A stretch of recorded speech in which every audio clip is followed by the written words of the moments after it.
Today on the Almost Daily Zencast, it's me, the incorrigible Mr. Zeppo, having a conversation with Lord Xerus.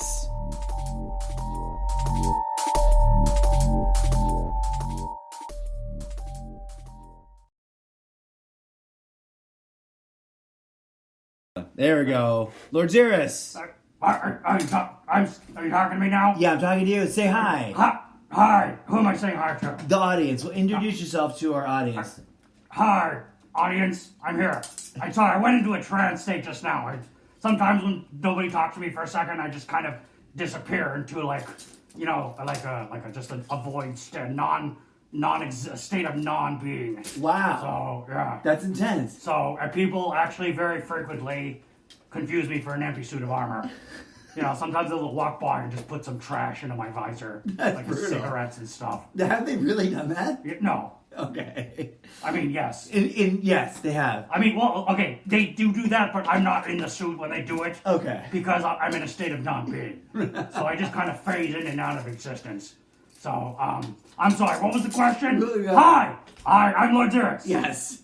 And I am the incorrigible Mr. Zeppo, and today, on Conversations with Lord Xerus. Tell me, Lord Xerus, where do you hail from?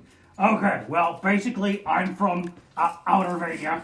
Okay. That's right next to Transylvania. So Transylvania is in between Outervania and Innervania. Okay. So, I'm from Outervania. Right, that makes sense. All right. I've never been. I've never had the pleasure. Oh. And this is your ancestral territory. Yeah. Well, I mean, I used to live there. Right. Before the Troubles. Yes, before the Troubles. Yeah. And then since the Troubles, you live here. I time traveled. Right. Yes. To the various time locations. Yeah, well, I was cursed. Oh. My household was cursed. Okay. And we were cursed to live in the well of wailing wretches. Right. The WWW. And so I was trapped there by a witch who cursed me because I stole something of hers. Okay. And so now I live in Glendale. Glendale. Yeah. Yeah. So it's an honor and a pleasure to have you on the show. Oh, well, thank you. Thank you. Yeah. So for the audience who may or may not be a bit confused about why you are in Glendale, do you, and it can be whatever you want to share at this point, do you have like a mission statement? A mission statement? Yeah, or are you on a quest? Do you what's your driving, if you had to boil your whole life down into one sentence, what is that? Well, that's kind of hard to say. Sure. Unless you're asking me if I have a motto. Yeah, do you have a motto? Yes. Okay. Yes, I have a motto, but I'll get to that. Okay. See, you asked me about my whole existence. That's a really big question. Right. It's kind of hard to boil that down to a sentence. And, okay, so basically, all right, so I used to be a knight, kind of like a crusader. Okay. Kind of like sending me to these other countries and kill people and take their stuff and stuff. Right. The kings. Yeah. That was before my time travel. Right. And so after my time travel, I've kind of mellowed out. Because... Are you doing a lot less killing of people? Yes. Okay. Mainly because it creates a lot of logistical problems. Yeah. Murder is really not a good way of getting through your everyday modern life. Right. It doesn't agree with modern life. It doesn't say that. They have things a lot faster than horses now. So your chances of getting caught, everybody's got phones. Right. So it's not like, they take picture video of you, live video of you. So it's not like you're going to get away with it. Right. Yeah. So, anyway, but before my time travel, I was more kind of on the defensive anyhow. Right. They were coming at you. Yeah. So now I think after my traveling through time, I'm a little bit more zen. And so now what I do instead of pillaging and crusading and all that and stealing and all that stuff, now I work in the entertainment industry. That's in the minds of the entertainment industry. Right. Where I go day in and day out, not in mine. We mine reality TV shows. So we mine them out of the earth. Right. We mine them out of the sea. Yeah. Anywhere really. Do you mind sucking the reality out of life, sucking the life out of reality, however you want to put it. So right onto the TV screen? Yeah, that's admirable work. I mean, it's much better than raping and pillaging and general being a fighting force for a mad king. I'm sure that you've been on many adventures. Yeah, quite a few, yes. Yeah. What would you say if you have a favorite adventure, and what did you get from it besides material gain? Oh gosh, let me think. Well, today actually I was on an adventure to drop off my ballot because it's voting. It's election. Right. Election day's tomorrow. Yeah, Super Tuesday. Yeah, and I do early voting now because it's like I just send you the ballot and you're supposed to drop it in the mail. But the problem is I couldn't drop it in the mail because it's already almost election day. And there's they send you this ballot, and all the big names on the ballot. But then there's like 20 other people whose names you've never freaking heard of before in the ballot. Yeah. So you got to sit there and try to figure out who all these people are and what are all these laws that they're trying to pass. And that part was really boring. What was fun was trying to find my polling place. Because I went to City Hall where they said they had to drop off mail, the vote by mail drop off. Yeah. But they lied. There wasn't one there. It wasn't. Yeah, it was kind of annoying. So I go walk up to this cop, and he's like, oh, I'm like, hey, where's the drop off by mail, the mail voting drop off thing? Yeah. I can't words right now. And he's like, well, there isn't one here because there's just a mailbox in the corner. Go to the mailbox. And I'm like, okay. So I'm still looking for the voter drop off because I know that's not how it works. Right. And so, he's like, no, just go to the corner. There's a mailbox in the corner. I'm like, oh, fine. So I got out to the corner and I got on my phone and I looked for the real polling local place, which is in a park just a mile down the road. So I'm like, fine, I'll just go there. And I go to this park and drop off my ballot. And I see the most incredible thing. It's like a wall of grass rising from some depths up to the sky. And I'm like, I need to come back to this park at some point. Because that's actually kind of interesting. Yeah. So, and then I came here. So that was a fun adventure. Yeah, that I had. I'm sorry, what was the question? They received. You asked me what my motto was. Yes. No intendimene ut sugerat. Yes. Don't be afraid to suck. Never be afraid to suck. Remember, doesn't matter if you're fighting a guy, or if you're just having a nice friendly meeting with someone. Just you don't be afraid to suck. It's like it's okay. Just do it, and however it comes out, it's gonna come out. Right. Right. Don't be afraid to be bad at something. Right. When you do it. Because you just would you agree, Lord Xerus, that in doing something you improve through practice? Yeah, of course. I mean that's the only way to improve. Right. I mean that's literally the only.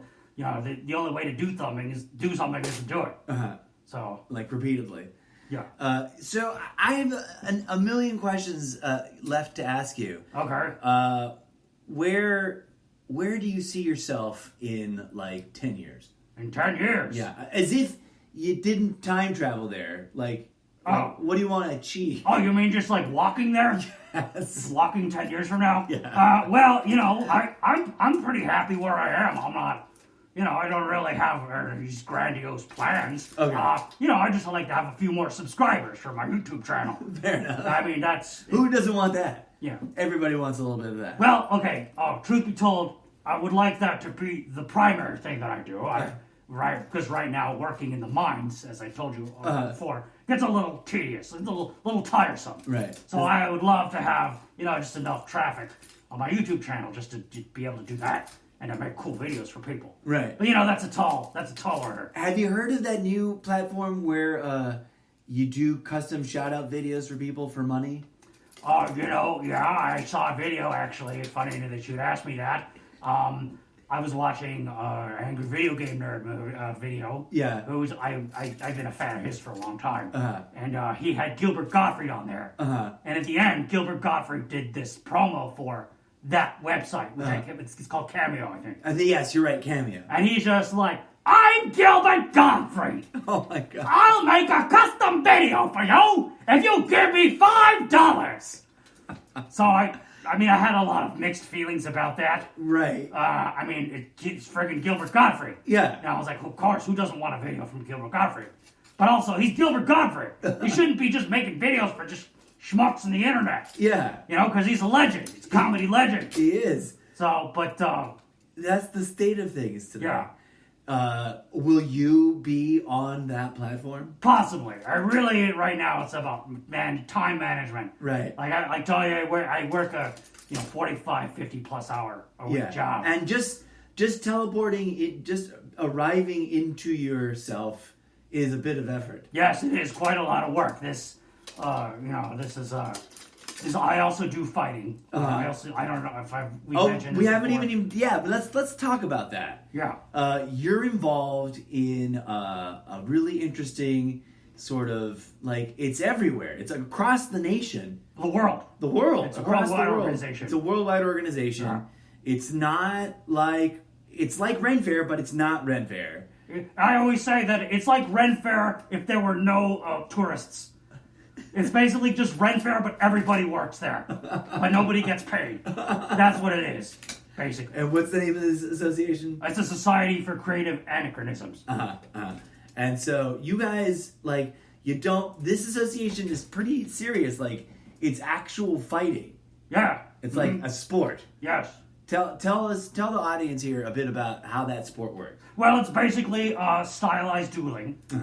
We use weapons which are made out of rattan, which is basically like furniture. Like you tear apart your grandmother's furniture and hit other guys with it. No, I'm just kidding. It's actually rattan is a kind of bamboo that they do frequently use to make furniture.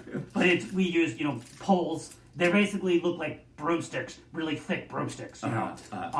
The reason we use rattan, it's a safety thing, is because it's fibrous. When it breaks, it doesn't create splinters. It just turns into fibers. Right. So that if you break it on someone's head, you're not going to get a splinter in their eye. Yeah. At least not one that's going to poke them. Right. It's just going to be soft and flexible, not jabby and death in your face. But with a piece, you could kill somebody with a piece of rattan. I'm sure. Yeah. But we're wearing equipment, so it's safe. It's relatively safe. Sport. But it's full contact. I mean, we hit each other. Right. And what I found most surprising about it is it's kind of like self-refereed. Okay. Like it's all, it's kind of based on honor. Like if you think that your opponent landed a blow, you call it. You say, yeah, good on the head, good in the body, good in the legs, and then you take the corresponding consequence. Right. Which is usually a death, a loss for the game. But it's you trust your opponent, and your opponent also will tell you, it's like, no, it wasn't good, don't take it, and that's even at the tournament level. Wow. So yeah. So there's a strong sense of honor, and in a way, as to be expected, it's kind of Fight Clubby, right? Like, yeah, all right, yeah. Well, I mean, look, there's a really bigger dimension to it because. The guys fighting, the people, I don't want to say guys because it's not just guys. Right. Women are involved as well.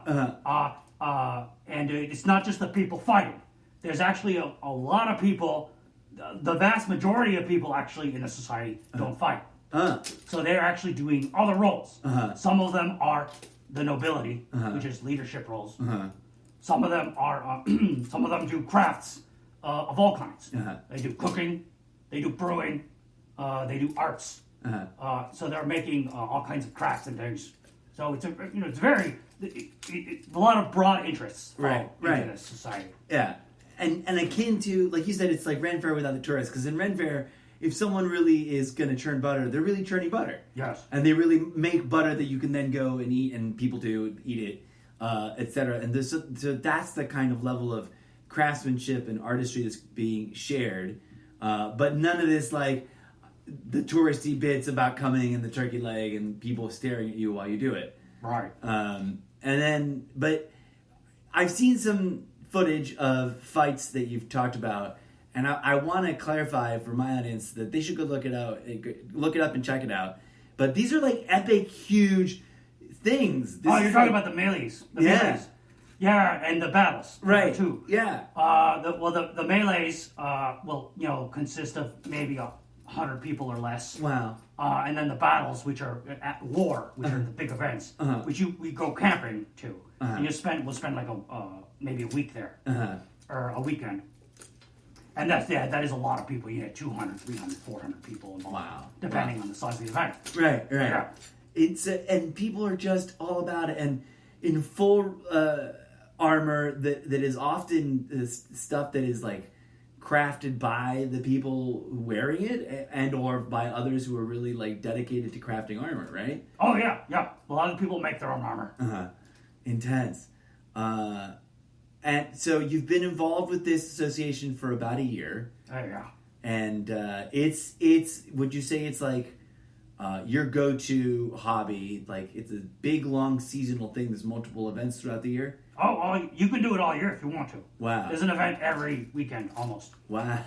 I mean, they're not all about combat. Some of them are about the other things. Like some of them are bardic circles, which is people doing music, performance, poetry, things of that nature. Right. Then there's the walking the boards, which is the Brewers Guild, which is people go and actually make alcohol, and not allowed to sell it because it's a legal thing. But they share it.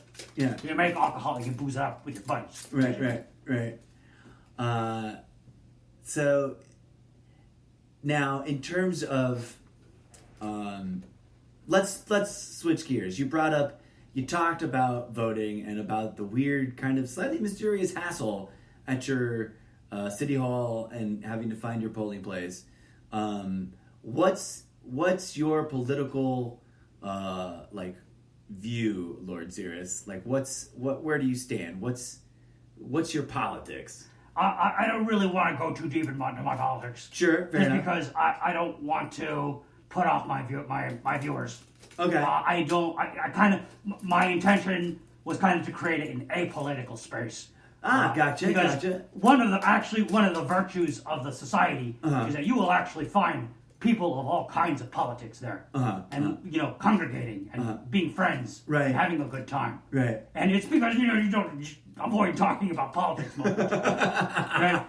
Someone starts talking about politics, they're like, oh, no, let's talk about this period armor. This armor's cool. Like, can we just agree this armor is cool? And then they're like, yeah, we're all about that. Gotcha. Fair. That's totally valid, and I respect that. And I think that's one of the things, if I may suggest, that's actually healthy and good, and that we sort of throw out with the bathwater when we get too tribal and too intense about political argumentation and discussion.